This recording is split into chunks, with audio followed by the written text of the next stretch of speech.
Assalamualaikum warahmatullahi wabarakatuh.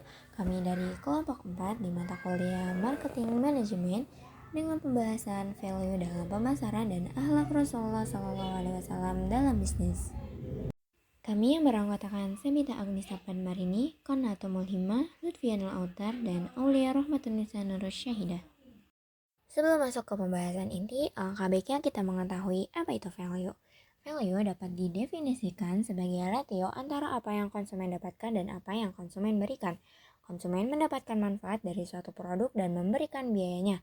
Manfaat di sini termasuk di dalamnya adalah kegunaan fungsional dan juga kegunaan emosional. Penciptaan value adalah proses yang dilakukan perusahaan untuk menciptakan nilai tersebut melalui inovasi produk, strategi pemasaran, pelayanan, dan pengalaman pelanggan. Ketika kita sudah mengetahui value dari sebuah bisnis, maka kita sudah memahami nilai dasar dari pemasaran. Prinsip utama dari pembahasan ini yang pertama value co-creation, kedua teori service dominan logik, ketiga elemen proses dalam pemasaran, dan yang terakhir yaitu membangun value dalam bisnis. Riset pasar dan analisis kebutuhan ini perlu untuk memahami kebutuhan pelanggan. Riset pasar menjadi langkah penting. Ini termasuk pengumpulan data terkait tren, preferensi, dan perilaku konsumen. Beberapa pendekatan yang digunakan dalam riset pasar meliputi survei dan kuesioner, wawancara pelanggan, dan analisis data konsumen. Selain itu, untuk metode identifikasi kebutuhan dan keinginan menjadi beberapa bagian, yaitu dengan analisis SWOT, persona pengguna, pemetaan customer journey, net promoter score, dan focus group. Apa itu segmentasi pasar? Proses membagi pasar menjadi kelompok-kelompok pelanggan yang memiliki karakteristik atau kebutuhan serupa. Kriteria segmentasi ini ada 4, yaitu yang pertama demografis, mencakup usia, jenis kelamin, pendidikan, pekerjaan. Kedua, geografis, ini mencakup lokasi, iklim, kota, atau negara. Yang ketiga, psikografis, yaitu mencakup gaya hidup, nilai-nilai, dan juga minat. Dan yang terakhir ada perilaku. Nah, ini mencakup dari segi pola pembelian, loyalitas, serta frekuensi penggunaan. Masuk ke dalam pembahasan proporsi nilai. Nah, proporsi nilai ini adalah pernyataan yang menjelaskan manfaat unik dari produk atau layanan yang membedakannya dari kompetitor dan menjawab dari kebutuhan pelanggan. Biasanya, untuk mengidentifikasi kebutuhan pelanggan, menawarkan solusi yang unik, menyampaikan manfaat utama, serta membuat pesan sederhana dan jelas terkait produk atau bisnis yang sedang kita jalani. Untuk menciptakan produk yang relevan, maka pengembangan produk yang berfokus pada pelanggan dimulai dengan riset pasar untuk memahami kebutuhan mereka, diikuti oleh brainstorming, pembuatan prototipe, dan uji coba. Feedback dari pelanggan digunakan untuk menyempurnakan produk sebelum peluncuran, sehingga lebih sesuai dengan kebutuhan pasar. Kualitas, fitur, dan manfaat produk sangat penting. Kualitas membangun kepercayaan, fitur menyediakan solusi yang dibutuhkan, dan manfaat menunjukkan bagaimana produk memecahkan masalah pelanggan. Nah, produk yang relevan dengan ketiga aspek ini lebih mudah diterima dengan berdaya saing yang tinggi.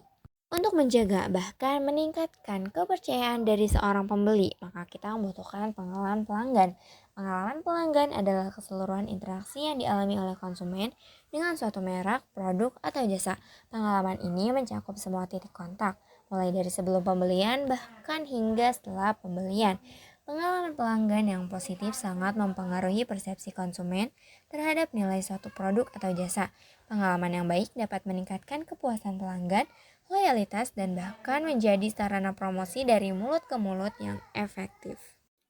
Selanjutnya terdapat kualitas dan harga. Kualitas produk dan harga memiliki hubungan yang erat. Produk dengan kualitas tinggi umumnya dihargai lebih tinggi, namun konsumen juga mengharapkan nilai yang sepadan dengan harga yang mereka bayar.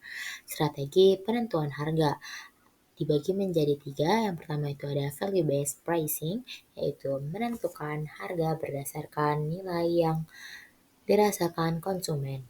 Lalu yang kedua itu ada premium pricing, yaitu menetapkan harga yang lebih tinggi untuk produk premium dengan kualitas yang sangat baik. Lalu yang terakhir itu ada economy pricing, yaitu menawarkan harga yang sangat kompetitif untuk menarik konsumen yang sensitif terhadap harga. Baik, selanjutnya itu terdapat inovasi. Inovasi merupakan jantung dari pertumbuhan dan keberhasilan bisnis. Dengan terus berinovasi, perusahaan dapat mempertahankan keunggulan kompetitif, memenuhi kebutuhan pelanggan yang terus berubah, dan menciptakan nilai yang berkelanjutan. Inovasi adalah kunci untuk menciptakan nilai baru dan membedakan diri dari pesaing. Inovasi dapat berupa produk baru, fitur baru, atau cara baru dalam memberikan layanan. Baik, selanjutnya itu ada pengembangan hubungan. Membangun hubungan jangka panjang dengan pelanggan sangat penting karena pelanggan yang loyal cenderung melakukan pembelian berulang dan merekomendasikan produk kita atau jasa kepada orang lain. Ada 3 macam-macam strategi. Yang pertama itu ada program loyalitas, yaitu memberikan reward kepada pelanggan yang setia. Lalu yang kedua itu ada personalisasi, yaitu menyesuaikan penawaran dengan kebutuhan individu. Lalu yang terakhir terdapat komunikasi yang efektif, yaitu membangun komunikasi yang terbuka dan jujur dengan pelanggan. Kemudian ada keberlanjutan. Keberlanjutan melibatkan aspek lingkungan, sosial, dan ekonomi. Perusahaan yang berkelanjutan memperhatikan dampak lingkungan dari operasi mereka, serta berkontribusi pada kesejahteraan sosial. Mengapa keberlanjutan penting dalam menciptakan nilai? Ada beberapa alasan. Yang pertama itu ada sebagai meningkatkan reputasi merek, yang kedua membangun loyalitas pelanggan, yang ketiga ada membangun pasar baru, dan yang terakhir adalah mengelola resiko. Baik, selanjutnya adalah kita membahas tentang akhlak Rasulullah dalam berbisnis. Mengapa akhlak penting dalam bisnis? Akhlak adalah fondasi untuk membangun hubungan yang harmonis antara pengusaha, pelanggan, pemasok, dan komunitas. Dengan akhlak yang baik, bisnis tidak hanya mengejar keuntungan materi, tetapi juga mendapatkan keberkahan dan ridho dari Allah. Contoh akhlak Rasulullah yang dikenal sebagai Al-Amin, yaitu orang yang terpercaya. Kejujuran dan keadilan beliau dalam berbisnis membuatnya dihormati bahkan sebelum beliau diangkat menjadi nabi. Tujuan pembahasan ini yaitu kita akan membahas 10 prinsip utama yang diajarkan Rasulullah SAW dalam berbisnis yang menekankan kejujuran, keadilan, dan tolong-menolong. Penerapan prinsip ini dalam bisnis modern dapat menciptakan usaha yang lebih berkah dan bermanfaat. Baik, pada poin pertama yaitu ada kejujuran dalam bisnis. Kejujuran adalah kunci kepercayaan.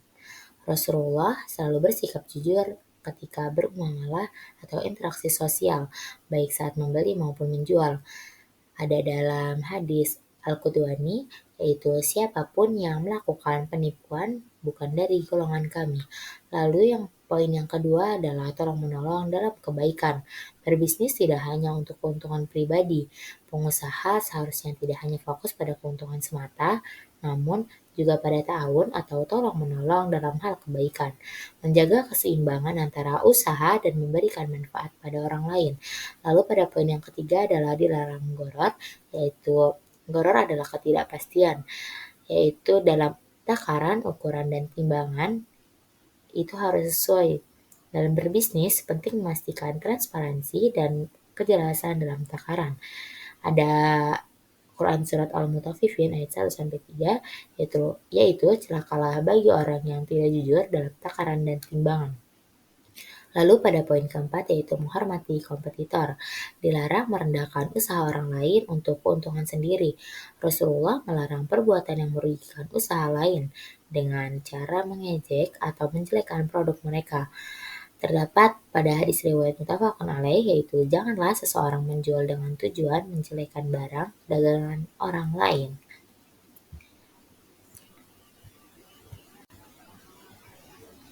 Kemudian pada poin yang kelima yaitu dilarang menimbun harta. Tidak boleh menimbun barang demi keuntungan besar. Menimbun harta atau barang dengan tujuan menaikkan harga adalah perbuatan yang dilarang. Nabi melarang etika bisnis yang mengambil keuntungan dengan cara ini. Lalu pada poin yang keenam ada halal dan suci dalam perdagangan. barang yang diperdagangkan harus halal dan suci. Rasulullah menegaskan pentingnya hanya memperjualbelikan barang yang halal. Terdapat dalam hadis riwayat Jabir, yaitu sesungguhnya Allah melarang usaha miras, bangkai babi, dan patung. Lalu pada poin ketujuh adalah larangan monopoli. Islam melarang monopoli. Rasulullah melarang praktik monopoli atau penguasaan pasar untuk keuntungan pribadi. Ini bertentangan dengan prinsip keadilan dalam Islam. Lalu pada poin yang ke-8 yaitu larangan riba. Bisnis harus terbebas dari riba. Praktik riba dilarang dalam Islam. Transaksi harus dilakukan dengan keadilan dan kesepakatan yang baik. Terdapat pada Quran Surat Al-Baqarah ayat 278 yang artinya, "Hai orang-orang yang beriman, tinggalkanlah sisa-sisa riba jika kamu beriman." Lalu pada selanjutnya yaitu poin ke-9, yaitu membayar upah tepat waktu. Memberikan upah sebelum keringat kering, menunda upah adalah perbuatan yang dilarang. Pembayaran harus dilakukan sesuai dengan kerja yang dilakukan. Pada hadis riwayat Ibnu Majah yaitu berikanlah upah sebelum kering keringatnya. Lalu pada poin yang terakhir atau yang ke-10 adalah transaksi berdasarkan kerelaan, yaitu transaksi harus dilakukan atas dasar kerelaan bersama. Tidak boleh ada unsur pemaksaan dalam suatu usaha. Semua pihak harus saling ridho. Pada surat An-Nisa ayat 29 yang artinya, janganlah kamu memakan harta sesama dengan cara yang batil. Dan yang terakhir yaitu kesimpulan. Pada poin kesimpulannya yaitu akhlak Rasulullah dalam berbisnis mengajarkan bahwa bisnis yang baik bukan hanya tentang mencari keuntungan, tetapi juga tentang menjunjung tinggi nilai-nilai kejujuran, keadilan, dan kepedulian terhadap sesama kita. Dengan menerapkan prinsip-prinsip ini, kita tidak hanya membangun hubungan bisnis yang kuat, tetapi juga mendapatkan keberkahan dan ridho dari Allah. Bisnis yang beretika dan berlandaskan akhlak mulia akan membawa manfaat yang berkelanjutan bagi individu, masyarakat, dan dunia usaha. Mungkin cukup sekian dari kami, yaitu kelompok 4. Kurang lebihnya mohon maaf. Wassalamualaikum warahmatullahi wabarakatuh.